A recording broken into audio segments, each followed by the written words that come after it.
अस्सलाम वालेकुम first year, hope you all are doing well and it's your computer class. जैसे कि आप सबको पता है, हमने चैप्टर नंबर 2 स्टार्ट किया हुआ है, कंप्यूटर मेमोरी। ठीक है, इससे पहले लेक्चर में हमने क्या पढ़ा था? कंप्यूटर मेमोरी के बारे में पढ़ा, composition of computer memory, units of computer memory, then volatile and non volatile memory. And today the topic of discussion is internal processor memory.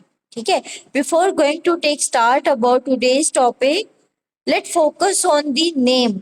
ठीक है, इंटरनल प्रोसेसर मेमोरी। आज हम किस तरह की मेमोरी के बारे में डिस्कशन करने जा रहे हैं? Internal processor memory means that the one kind of memory that lie inside the processor. ठीक है, एक ऐसी मेमोरी के बारे में हम पढ़ने जा रहे हैं जो कि सीपीयू के अंदर लाई की जा रही है। ठीक है, तो उसमें हमारे पास जो मेमोरी आती है, इंटरनल प्रोसेसर मेमोरी, सीपीयू के अंदर जो मेमोरी पाई जाती है वो हमारे पास क्या होती है? रजिस्टर्स होते हैं और कैशे होती है। ठीक है, जैसे कि हम क्लास में भी डिस्कस करते हैं, हमारे पास एक लेआउट होता है, इनपुट होता है, स्टोर होता है, देन प्रोसेस होता है, देन आउटपुट होता है। ठीक है, तो स्टोर में जो हमारे पास चीज आती है वो क्या होता है? रैम होता है। तो हमने ऑलरेडी प्रीवियस लेक्चर्स में डिस्कस किया कि रैम हमारे पास बहुत ज्यादा ओवर बर्डनाइज हो जाती थी। ठीक है, तो रैम के बर्डन को कम करने के लिए हमने एक न्यू मेमोरी डिजाइन की थी, कैशे। अब बात यहाँ पे ये आती है कि कैशे को हम इंटरनल प्रोसेसर मेमोरी क्यों कह रहे हैं, जबकि वो तो सीपीयू के बाहर होती है। ठीक है, तो हम ये नहीं कहेंगे कि data lie inside the data lie inside the CPU और data are directly connected with the CPU. ठीक है, वो मेमोरी जो सीपीयू के अंदर भी पाई जाती है और वो मेमोरी जो कि डायरेक्टली सीपीयू जिसको असेस कर रहा है उसको भी हम किसका नाम देंगे? इंटरनल प्रोसेसर मेमोरी का। ठीक है, एंड सेकेंड वन इज कि those memory that like inside the CPU are the fastest memory. ठीक है, वो मेमोरी जो कि आपके पास सीपीयू के अंदर लाई की जाती है या जिसको सीपीयू डायरेक्ट जो है वो असेस कर सकता है, वो मेमोरी आपके पास क्या होती है? फास्ट होती है। ठीक है, और इसके अलावा आपके पास इंटरनल प्रोसेसर मेमोरी में, जैसे आपके साथ डिस्कस किया, रैम और कैशे जो है वो इंटरनल प्रोसेसर मेमोरी है। और ये जो रजिस्टर्स और कैशे, ये दोनों जो मेमोरी है वो आपके पास क्या होती है? टेम्पोररी मेमोरी होती है। ठीक है, बिल्कुल लिटिल बिट टाइम के लिए इनके अंदर जो है वो डेटा स्टोर होता है। इनकी कैपेसिटी जो होती है एज कंपेयर टू रैम जो है वो बहुत ही कम होती है। ठीक है, और इसके अलावा इनके अंदर डेटा, इंस्ट्रक्शंस और एड्रेसेस को स्टोर किया जाता है। And the question that arise in our mind that why we design this kind of memory to, so answer is that to improve the computer performance, to improve the CPU performance जो है वो हम इस तरह की memories को जो है वो डिजाइन करते हैं। नेक्स्ट के डिस्कशन में हम देखते हैं कि कैसे जो है वो रजिस्टर और कैशे जो है वो हमारे कंप्यूटर सिस्टम में काम कर रहे होते हैं। So how many type of internal processor memory are there are two type, register and cache. Clear हो गया? So what is meant by internal processor memory? those kind of memory that lie inside the CPU or that are directly accessible to the CPU। वो memory जो कि CPU के अंदर लाई की जाती है, या वो मेमोरी जिसको सीपीयू जो है वो डायरेक्ट एक्सेस कर रहा होता है, उन मेमोरी को हम क्या नाम देते हैं? Internal processor memory. ठीक है, और ये जो मेमोरी है ये आपके पास कंप्यूटर की परफॉर्मेंस को बेटर बनाने में जो है वो बहुत ज्यादा इंपॉर्टेंट रोल जो है वो प्ले कर रहे होते हैं। Now move on to the type of internal processor memory. There are mainly two type of internal processor memory. ठीक है, उसमें सबसे पहले जो आपके पास आती है वो है register and second one is आपके पास आ रहा है cache. Okay, let first discuss about register. Register आपके पास एक ऐसी इंटरनल प्रोसेसर मेमोरी है जो कि बिल्कुल सीपीयू के अंदर, ठीक है, सीपीयू चिप के अंदर लाई की जाती है। और ये बहुत ज्यादा फास्टेस्ट मेमोरी होती है और इसकी कैपेसिटी बहुत स्मॉल होती है और ये टेम्पोररी डेटा को स्टोर करता है। अगर यहाँ पे हम कंपैरिजन करें तो आपके पास जो रैम होता है वो स्पीड में बहुत स्लो होता है। क्यों? क्योंकि वो सीपीयू से बहुत ज्यादा डिस्टेंस पे होता है। ठीक है, एज कंपेयर टू रैम आपके पास जो कैशे होता है वो स्पीड में फास्ट होता है क्योंकि वो क्लोजर टू सीपीयू होता है। ठीक है, और एज कंपेयर टू कैशे जो आपके पास रजिस्टर होते हैं वो वेरी फास्ट होते हैं क्योंकि वो इनसाइड द सीपीयू जो है वो लाई करते हैं। सो क्या सीखा हमने? The fastest kind of temporary storage memory वो आपके पास क्या होगी? रजिस्टर होगा। ठीक है, और अगर हम कैपेसिटी की बात करें तो आपके पास रैम की जो कैपेसिटी है वो एज कंपेयर टू कैशे जो है वो ज्यादा होती है। रैम के अंदर डेटा ज्यादा स्टोर हो सकता है, कैशे के अंदर डेटा बहुत कम टाइम के लिए स्टोर होता है। मीन्स दैट कि अगर रैम के अंदर मिनट्स के लिए डेटा स्टोर होता है तो कैशे के अंदर सेकेंड्स के लिए डेटा जो है वो स्टे कर सकता है। ठीक है, कैपेसिटी जो है वो रैम की ज्यादा है और स्पीड जो है वो कैशे की ज्यादा है। और एज कंपेयर टू रजिस्टर, जो आपके पास कैशे होता है वो आपके पास क्या होता है, रजिस्टर स्पीड में वेरी फास्ट होता है, बट कैपेसिटी के अकॉर्डिंगली वो कैशे से थोड़ा स्लो होता है।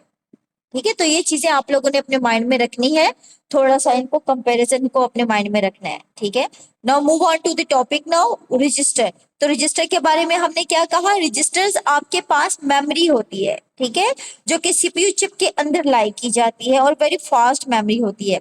अब यहाँ पे क्वेश्चन अराइज होता है, ये मेमोरी किस पर्पस के लिए यूज की जाती है। ठीक है, तो आपके पास इसके लिए हम एक एग्जांपल लेते हैं। ठीक है, जैसे अब आप मैथ्स का क्वेश्चन सॉल्व कर रहे हो, ठीक है, कोई इक्वेशन है या कुछ ऐसा प्रॉब्लम है जिसके अंदर आपने ऐड भी करना है, सब्ट्रैक्ट भी करना है, मल्टीप्लिकेशन भी करनी है, पूरी एक इक्वेशन है, ठीक है, आपने उसको सॉल्व करना है। तो उसके लिए क्या होता है कि आप उस फुल इक्वेशन को एक साथ ही सॉल्व करते हैं? नहीं ना, क्यों नहीं करते? क्योंकि उसमें हमने डिफरेंट सब टास्क होते हैं, उन सब टास्क को हम सॉल्व करते करते करते जो है वो फाइनल इक्वेशन को सॉल्व करते हैं और फाइनल हमारे पास एक जो है वो रिजल्ट आता है। ठीक है, तो इसी तरह सीपीयू को भी, जब सीपीयू इंस्ट्रक्शंस लेता है रैम से, कैशे से, जब सीपीयू के पास इंस्ट्रक्शंस आती है तो उस इंस्ट्रक्शन को सॉल्व करने के लिए उसको कुछ ना कुछ टेम्पोररी स्पेस रिक्वायर होती है, जहां पे वो अपने डिजायर नंबर्स को या अपने डिजायर जो डेटा है, एड्रेसेस है, इंस्ट्रक्शंस है, उसको टेम्पोररी बेस पे स्टोर कर सके, ताकि जब तक वो अपना फाइनल रिजल्ट प्रिपेयर नहीं कर लेता तब तक वो जो उसके जो सब रिजल्ट्स हैं, जिन जो सब टास्क है, वो आपके पास क्या होते हैं, उन मेमोरी के अंदर जो है वो स्टे करते हैं। अब वो मेमोरी जो उन सब टास्क के रिजल्ट को अपने पास होल्ड करती है, वो आपके पास क्या होता है, रजिस्टर होता है। ठीक है, तो रजिस्टर आपके पास क्या होता है, ऐसी इंटरनल प्रोसेसर मेमोरी है जो कि सीपीयू ड्यूरिंग प्रोसेसिंग जो है वो यूज कर रहा होता है।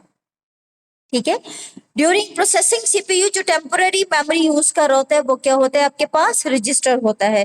और रजिस्टर किस लिए यूज किए जाते हैं, कोई भी इंटरमीडिएट रिजल्ट्स के, जब आप एक फाइनल रिजल्ट आने से पहले जो रिजल्ट्स आ रहे होते हैं उनको स्टोर करने के लिए, कमिंग एड्रेसेस को स्टोर करने के लिए, ठीक है, डेटा को, इंस्ट्रक्शंस को स्टोर करने के लिए, फाइनल रिजल्ट से पहले जो मेमोरी यूज कर रहे हैं सीपीयू, उसको हम क्या कहते हैं, रजिस्टर्स कहते हैं। ठीक हो गया।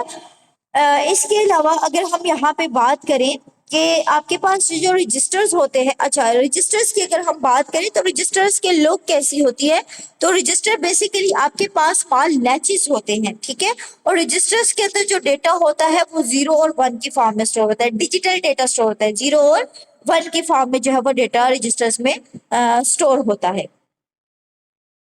Got clear my point. अब हम अगर यहाँ पे सीपीयू रजिस्टर्स की टाइप्स की एग्जांपल को देखें, यहाँ पे ये आपके आने वाले लेक्चर्स का पार्ट है, लेकिन यहाँ पे आपको समझने के लिए कुछ टाइप्स बताई जा रही हैं। तो आपके पास सीपीयू रजिस्टर में आपके पास आईआर रजिस्टर होता है, जिसको आप इंस्ट्रक्शन रजिस्टर्स का नाम देते हो। इसके अलावा आपके पास एड्रेस रजिस्टर होता है। इसके अलावा आपके पास यहाँ पे डेटा रजिस्टर होता है। इसके अलावा आपके पास कंट्रोल रजिस्टर होता है। अगर हम यहाँ पे सबसे पहले बात करें इंस्ट्रक्शन रजिस्टर्स की, तो वो इंस्ट्रक्शन जिसके ऊपर अभी सीपीयू काम कर रहा है, उसको जो वेटिंग एरिया चाहिए, जो उसको स्टोरेज एरिया चाहिए, करंट इंस्ट्रक्शन जिसके ऊपर अभी सीपीयू काम कर रहा है, वो भी, उसको भी मेमोरी चाहिए। ठीक है, वो इंस्ट्रक्शन कहाँ पे स्टोर होगी, इंस्ट्रक्शन रजिस्टर में। ठीक है, इसके अलावा आपके पास एड्रेस रजिस्टर क्या है, नाम क्या शो कर रहा है, एक ऐसा रजिस्टर होता है जो कि इंस्ट्रक्शंस का, कमिंग इंस्ट्रक्शंस का जो है वो एड्रेस स्टोर कर रहा होता है। ठीक है, जो इंस्ट्रक्शन आ रही है उसके पहले उसका एड्रेस आएगा, देन इंस्ट्रक्शन आएगी, तो उससे पहले जो उसका एड्रेस होगा वो सीपीयू के अंदर कहाँ पे स्टोर होगा, एड्रेस रजिस्टर के अंदर। इसके अलावा आपके पास आता है डेटा रजिस्टर। डेटा रजिस्टर आपके पास ये भी इंटरमीडिएट रिजल्ट्स को होल्ड करता है। हाँ, आपके पास जैसे आपके पास मल्टीप्लिकेशन होती है, डिवीजन होती है, उसमें आपके पास कुछ इंटरमीडिएट रिजल्ट्स आ रहे होते हैं, ठीक है, जैसे कैरी आ रहा होता है, फ्लैग आ रहा होता है, क्या कहते हो तो उसको डिवाइडेंड आ रहा होता है, रिमाइंडर आ रहा होता है। तो इस तरह के जो रिजल्ट्स होते हैं वो आपके पास सीपीयू में कहाँ पे स्टोर होते हैं? डेटा रजिस्टर के अंदर, ठीक है, फाइनल रिजल्ट के आने से पहले पहले। इसके अलावा जो कंट्रोल रजिस्टर होता है आपके पास, वो आपके पास सीपीयू ऑपरेशंस को जो है वो मैनेज कर रहा होता है। तो इस तरह सीपीयू के अंदर डिफरेंट रजिस्टर जो है वो डिफरेंट पर्पस के लिए जो है वो यूज किए जा रहे होते हैं। सीपीयू को जब कोई इंस्ट्रक्शन दी जाती है तो उस इंस्ट्रक्शंस को कंप्लीट होने से पहले डिफरेंट सब टास्क को सॉल्व करना होता है। उन सब टास्क को सॉल्व करने के लिए उनके डेटा को, इंस्ट्रक्शंस को, उनके एड्रेसेस को, उनके इंटरमीडिएट रिजल्ट्स को स्टोर करने के लिए एक टेम्पोररी मेमोरी रिक्वायर होती है। और ड्यूरिंग प्रोसेसिंग वो टेम्पोररी मेमोरी का काम कौन कर रहा होता है आपके पास? वो कौन सी मेमोरी होती है? वो रजिस्टर्स होते हैं। Got clear my point? Hope so कि आपको रजिस्टर का कॉन्सेप्ट क्लियर हो चुका होगा। नेक्स्ट हम देखते हैं कि रजिस्टर के अंदर क्या क्या स्टोर किया जा सकता है। डेटा स्टोर होता है, इंस्ट्रक्शन स्टोर होती है, मेमोरी एड्रेसेस, इंटरमीडिएट रिजल्ट्स। और जो रजिस्टर्स होते हैं ये डायरेक्टली एक्सेसिबल टू सीपीयू होते हैं क्योंकि ये सीपीयू के अंदर ही लाई करते हैं, ठीक है। उसके अलावा अगर हम एग्जांपल्स पे जाएं तो आपके पास इंशाल्लाह आने वाले लेक्चर्स में इन सारी एग्जांपल्स को हमने डिटेल में स्टडी करना है। तो फर्स्ट जो रजिस्टर की टाइप आती है वो आपके पास क्या होता है? ACC, accumulator register. Second one आपके पास क्या होता है? PC, program counter register. Third one is IR, MAR and then MDR. इसके अलावा भी आपके पास बहुत से रजिस्टर्स हैं जो आने वाले लेक्चर्स में, आने वाले चैप्टर्स में हमने डिटेल में पढ़ने होंगे। तो इसके अंदर जो अकोमुलेटर, अगर हम लिटिल बिट यहाँ पे एक भी इनको डिस्कस करना चाहें तो आपके पास जो अकोमुलेटर रजिस्टर होता है बेसिकली ये आपके पास अरिथमेटिक और लॉजिकल ऑपरेशंस के अंदर यूज होता है, ठीक है। उसके उनके अरिथमेटिक ऑपरेशंस के अंदर जो आपके पास ऑपरेंड होते हैं, जो ऑपरेशंस होते हैं, और उन ऑपरेशंस के दरमियान के ड्यूरिंग ऑपरेशन जो आपके पास इंटरमीडिएट रिजल्ट्स होते हैं उनको एसीसी, अकोमुलेटर रजिस्टर जो है वो अपने पास स्टोर करता है। और अकोमुलेटर रजिस्टर को हम शॉर्ट फॉर्म में एएक्स का भी नाम देते हैं, ठीक है। इसके अलावा अगर हम बात करते हैं पीसी की, तो पीसी आपके पास क्या नाम है? Program counter. एक ऐसा रजिस्टर होता है जो कि काउंट डाउन को स्टोर करता है। मींस दैट अगर हमारे पास एक ऐसी इंस्ट्रक्शन सीपीयू को दी जाती है जो कि रिपीटिशन के लिए, मतलब हम उसको एक इंस्ट्रक्शन देते हैं 10 और 10 से उसने डिक्रीमेंट करके 0 तक जाना है, या इंक्रीमेंट ऑपरेशन है तो हमने उसको एक इंस्ट्रक्शन दी और उसको हमने 10 टाइम तक जो है वो रिपीट करवाना है, ठीक है। तो अब उसमें वो जो उसका काउंट डाउन है, लाइक हमने एक इंस्ट्रक्शन दे दी 1, अब उसको 10 तक टाइम तक हमने रिपीट करना है। तो वो जो 10 है, जो काउंट है, काउंट डाउन है, जहां तक इस इंस्ट्रक्शन ने एग्जीक्यूट होना है उसको स्टोर करने के लिए हम क्या यूज करते हैं? प्रोग्राम काउंटर यूज करते हैं। और ये रजिस्टर तब तक काम करता रहेगा जब तक इसके अंदर जो वैल्यू है वो 0 ये नहीं हो जाती। इसके अलावा अगर हम देखें आईआर रजिस्टर, तो जैसे अभी हमने ऊपर वाली पिक्चर के अंदर भी इसको डिस्कस किया, आईआर रजिस्टर जो होते हैं वो इंस्ट्रक्शन रजिस्टर होते हैं। मेन वो इंस्ट्रक्शन जिसके ऊपर अभी सीपीयू एग्जीक्यूशन कर रहा है, जिसको भी एग्जीक्यूट कर रहा है, वो इंस्ट्रक्शन जो है वो आईआर में होती है। इसके अलावा अगर हम एमएआर को देखें तो एमएआर आपके पास एड्रेस रजिस्टर होते हैं। ये इनगोइंग और आउटगोइंग एड्रेसेस को जो है वो स्टोर कर रहा होता है। और एमडीआर रजिस्टर वो होता है जो कि आने वाली इंस्ट्रक्शंस के जो है वो डेटा को स्टोर कर रहा होता है, ठीक है। एमएआर और एमडीआर का अगर हम देखें, अगर हम एक डेटा को रीडिंग और राइटिंग ऑपरेशंस के अंदर बेसिकली ये दोनों इंस्ट्रक्शन रजिस्टर, ये रजिस्टर जो है वो यूज हो रहे होते हैं। फॉर एग्जाम्पल अगर हमने कंप्यूटर के अंदर कोई डेटा स्टोर करना है, ठीक है, आउटसाइड से हम किसी सोर्स से, यूएसबी से हम कंप्यूटर में डेटा दे रहे हैं, तो हमारे पास क्या है? डेटा है ना। और आगे हमें क्या चाहिए? वो एड्रेस चाहिए ना जहाँ पे इसने स्टोर करना है। तो सबसे पहले जो अगर हम, अच्छा यहाँ पे अगर हम इनपुट आउटपुट को रिप्लेस करें तो सीपीयू की ऑपरेशंस के अंदर हम इनपुट को कहते हैं राइट ऑपरेशन, ठीक है, और आउटपुट को हम कहते हैं रीड ऑपरेशन, ठीक है। तो जब भी हमने राइटिंग करनी है, मतलब कंप्यूटर के अंदर कोई चीज देनी है, इनपुट करना है, तो सबसे पहले कौन सा रजिस्टर होगा? एमडीआर, क्योंकि हमारे पास क्या है? डेटा है। और नेक्स्ट एमडीआर का रिजल्ट कहाँ पे जाएगा? एमएआर में, एड्रेस पे स्टोर होगा। और जब हम रीडिंग ऑपरेशन कर रहे होंगे तो हमारे पास क्या है, एड्रेस है, और वहां से हमने क्या लेना है, डेटा। तो MAR से डेटा जो है वो MDR के अंदर लोड हो जाएगा। आज के लेक्चर में आपने सिर्फ इनके नाम और इनके एब्रीविएशंस के ऊपर फोकस करना है, लिटिल बिट इनके पर्पस पे फोकस करना है। इंशाल्लाह आने वाले लेक्चर में हम इन टाइप ऑफ रजिस्टर्स को जो है वो डिटेल में स्टडी करेंगे। होप सो कि आप सबको रजिस्टर और इसका मैकेनिज्म जो है वो क्लियर हो चुका होगा। नेक्स्ट मूव करते हैं कैशे मेमोरी की तरफ। Cache is also one kind of internal processor memory. अब आपके पास जो रजिस्टर होता है वो तो CPU के अंदर लाई कर रहा होता है, ठीक है। अब हम बात करते हैं कैशे मेमोरी की। तो जैसे हमने कहा रजिस्टर जो है वो इनसाइड दी CPU लाई करता है, ठीक है, जबकि कैशे जो है वो आपके पास inside or near the CPU, ठीक है।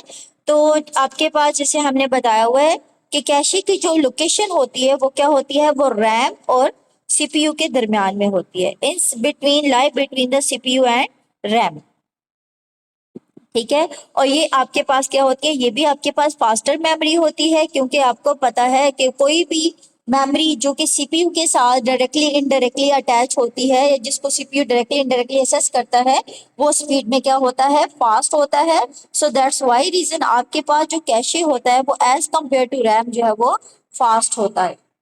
अब यहाँ पे क्वेश्चन आता है, why we design the cache memory if we have the RAM before processor. अगर हमारे पास प्रोसेसर के पास रैम है जिसके अंदर वो अपना डेटा और इंस्ट्रक्शन जो है वो बिफोर एग्जीक्यूशन स्टोर कर रहे हैं, तो कैशे की जरूरत क्यों है। तो ऑलरेडी आपकी सारी चीज डिस्कस हो चुकी है कि इससे पहले आपके पास सिर्फ रैम होती थी, जिसकी वजह से आपके पास कंप्यूटर की परफॉर्मेंस जो है वो अफेक्ट होती थी, ठीक है। सारी इंस्ट्रक्शन जो है वो आपके पास रैम के अंदर आके स्टे करती थी, और आपको पता है जब आपके पास मशीन या कंप्यूटर की जो मेमोरी है वो डिस्टर्ब होती है तो कंप्यूटर की ओवरऑल परफॉर्मेंस भी जो है वो डिस्टर्ब होती है, क्योंकि जब आपके पास रैम डिस्टर्ब होगी तो इसके अलावा आपके पास जो CPU का असेसिंग टाइम था, कि जो CPU रैम से इंस्ट्रक्शन ले रहा था वो भी बहुत ज्यादा टाइम ले रहा था, जिसकी वजह से आपके पास असेसिंग टाइम भी बहुत ज्यादा था, ठीक है। तो इस प्रॉब्लम को सॉल्व करने के लिए एक न्यू टाइप ऑफ मेमोरी जो है वो डिजाइन की गई, जिसको क्या नाम दे दिया गया, कैशे का। तो कैशे एक ऐसी मेमोरी है जो कि आपके पास CPU और रैम के दरमियान जो है वो लाई की जाती है। और CPU जो है वो कैशे मेमोरी जो है वो आपके पास एक अलग से यूनिट होती है, ठीक है। और इसके अलावा यहाँ पे अब रैम का क्या रोल है और कैशे का क्या रोल है। रैम के अंदर जो है वो डेटा ट्रैफिक होती है, और जो कैशे होता है इसके अंदर जो होता है वो मोस्ट फ्रिक्वेंटली यूज डेटा होता है। Most frequently use data means that कि वो डेटा जो कि अभी CPU की रिक्वायरमेंट है, जिसको अभी CPU ने जो है वो प्रोसेस करना है, जिसने आगे एग्जीक्यूट होने के लिए जाना है, तो वो रैम से फौरन जो है वो कैशे में लोड कर दी जाती है। उससे क्या फायदा होता है कि आपके पास जो टाइम CPU का रैम तक जाने में लगना था वो खत्म हो जाता है, वो रिड्यूस हो जाता है, क्योंकि कैशे की जो असेस है वो डायरेक्ट जो है वो CPU के साथ है। तो CPU को अगर कोई भी इंस्ट्रक्शन चाहिए होती है तो वो आपके पास क्या करता है, पहले कैशे में देखते हैं, अगर उसको कैशे में वो इंस्ट्रक्शन मिल जाती है तो वो वेरी फास्ट उस इंस्ट्रक्शंस को लेता है और प्रोसेस करना शुरू कर देता है। इनफैक्ट अगर आपके पास वो कैशे में मौजूद नहीं, देन वो जो है वो रैम के पास जाएगा और वहां से इंस्ट्रक्शंस को फेच करेगा, ठीक है। तो क्या सीखा हमने, कैशे आपके पास एक ऐसी मेमोरी है जिसने CPU के असेसिंग टाइम को जो है वो रिड्यूस किया है, जिसकी वजह से आपके पास CPU की जो परफॉर्मेंस है वो बेटर हुई है, CPU का जो वेटिंग टाइम है वो रिड्यूस हुआ है। इसके साथ साथ आपके पास जो कंप्यूटर की प्रोसेसिंग स्पीड है वो भी जो है वो बहुत ज्यादा फास्ट हुई है। और इसके अलावा हमारे पास जो रैम है उसको जो बर्डनाइज हो रही थी वो भी हमारे पास क्या हो गया है, रिड्यूस हो गया है। और कैशे का जो लोकेशन है वो कहाँ पे होता है, between the CPU and RAM होता है। Is that clear my point. Now move on to the, अगर हम यहाँ पे इस पिक्चर पे फोकस करें तो आपको क्या नजर आ रहा है, आपके पास है CPU के लेवल है, लेवल 1, लेवल 2 और लेवल 3। लेवल 1, अब इसको जो लेवल में डिवाइड किया गया, अब जिस अच्छा इसके अलावा अगर हम रजिस्टर में बात करें तो रजिस्टर्स के क्या होते हैं, साइजेस होते हैं, और कैशे के क्या होते हैं, लेवल होते हैं। रजिस्टर के साइजेस हमें ये बताते हैं कि कितनी बिट्स जो है वो रजिस्टर के अंदर जो है वो स्टोर की जा सकती है। ठीक है, तो आपके पास रजिस्टर का जो साइज होता है वो 16 बिट से 64 बिट, आजकल के उसमें आपके पास 128 बिट तक भी चले गए हैं। वरना आपके पास 16 बिट रजिस्टर से 64 बिट रजिस्टर तक का साइज होता है। मतलब कि 16 बिट रजिस्टर है तो उसके अंदर हमें क्या पता चल रहा है कि आपके पास इस रजिस्टर में 16 बिट स्टोर की जा सकती है। ठीक है, 64 बिट रजिस्टर है तो उसके अंदर 64 बिट जो है वो डेटा स्टोर किया जा सकता है। ठीक है, जबकि कैशे में हमारे पास क्या होता है, साइजेस नहीं होते, लेवल होते हैं, लेवल 1, लेवल 2 और लेवल 3। अब इनको लेवल में डिवाइड करने का क्या मकसद है, आपके पास सीपीयू का जो लेवल 1 है बेसिकली ये वो लेवल है जो कि किसके साथ अटैच होता है। अच्छा, आपके पास जो लेवल 1 कैशे है ये आपके पास कैशे का वो पार्ट है जो आपके पास सीपीयू के साथ अटैच होता है। ठीक है, और लेवल 2 आपके पास वो पार्ट है कैशे का जो कि आपके पास रैम के साथ अटैच होता है। और लेवल 3 कैशे का वो पार्ट, लेवल 3 किस लिए यूज किया जाता है, बहुत सी मोस्टली बुक के अंदर लेवल 1 और लेवल 2 ही मेंशन है, लेकिन लेवल 3 आपके पास जो है वो लेवल 1 और लेवल 2 के दरमियान जो है वो ट्रांसफरिंग के लिए जो है वो यूज किया जाता है। ठीक है, तो लेवल 1 क्योंकि सीपीयू के साथ अटैच होता है जिस वजह से ये क्या होता है, बहुत ज्यादा फास्टेस्ट होता है। लेवल 2 जो है वो रैम के साथ होता है जिससे ये स्लो होता है स्पीड में। ठीक है, अब हम अगर हम यहाँ पे ऑर्डर की बात करें तो सबसे जो फास्टेस्ट स्पीड होती है वो किसकी होती है, रजिस्टर की बेसिकली। क्यों, क्योंकि रजिस्टर जो है वो आपके पास इनसाइड दी सीपीयू लाई करते हैं, तो सबसे फास्टेस्ट जो स्पीड है वो किसकी है, रजिस्टर की। देन उसके बाद किसकी है, कैशे 1 की, लेवल 1 की, क्योंकि ये कैशे का वो पार्ट है जो कि सीपीयू के साथ डायरेक्टली असेसेबल है। देन उसके बाद आपके पास क्या है, लेवल 2 होता है, फिर लेवल 3 होता है, एंड देन जो स्पीड होती है वो किसकी होती है, रैम की, और फिर रैम के बाद जो स्पीड आती है वो किसकी होती है, सेकेंडरी मेमोरी की। ठीक है, तो ये आपके पास स्पीड का मैकेनिज्म बताया गया है कि सबसे जो हाई स्पीड होती है वो रजिस्टर हाई स्पीड मेमोरी होती है, उसके बाद कैशे होता है, उसके बाद रैम होता है, उसके बाद सेकेंडरी स्टोरेज होती है। अगर हम कैशे के एडवांटेज पे देखें तो fast access data already discuss कर चुके हैं हम, कि कैशे की प्रेजेंस में हमारे पास जो सीपीयू है वो फास्ट वे में डेटा को असेस कर सकता है, प्रोसेसिंग फास्ट होगी। जब डेटा असेसिंग फास्ट है तो प्रोसेसिंग भी फास्ट होगी, तो इसके साथ हमारे पास सीपीयू की परफॉर्मेंस भी बेटर होगी, जिसकी वजह से हमारे पास जो एग्जीक्यूशन टाइम है वो भी रिड्यूस हो चुका हो जाएगा। ठीक है, तो आज का जो हमारा लेक्चर था वो हमारे पास क्या था, इंटरनल प्रोसेसर मेमोरी। हमने उन मेमोरी के बारे में डिस्कस किया जो कि सीपीयू के साथ डायरेक्टली या इनडायरेक्टली जो है वो कनेक्टेड है। उसमें हमारे पास 2 टाइप ऑफ मेमोरी थी, कैशे और रजिस्टर। होप सो कि आज का लेक्चर आप सबको अच्छे से अंडरस्टैंड हो चुका होगा। If you have any question about this lecture, feel free to ask about that. ठीक है, थैंक यू स्टूडेंट्स।